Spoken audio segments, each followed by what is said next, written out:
Alright, so for the glass material, you just click on the glass material, and we have to mount the alpha here.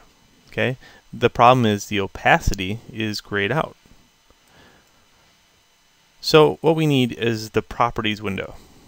Okay, in the properties for this, we're going to drop this down to translucent.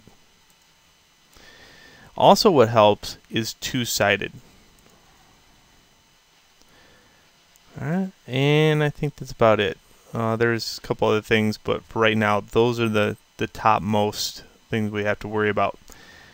There is a clip mask value that we can play around with to get a mid-translucence, but for right now I'm leaving it at 0.33, and this is how you mount the alpha to the opacity. And there we go. Now we already made these a mid-tone value of gray for the alphas.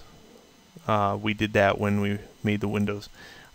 So if you're unfamiliar with that, you can open up that texture in Photoshop, and you can check the alpha channel and make sure it's got some gray values, and that way it's translucent like this. If you miss that step, you'll be able to see this cutout, but you won't be able to see the back of it through the other pieces of glass. Alright. There is a specular power that we can mess around with. Sometimes attaching the color into the specular channel is nice. So play around with that. And what we'll do is we'll look at an example within the engine on how they do glass later on. But for right now, this is good for defaults. So that's how you map out the opacity.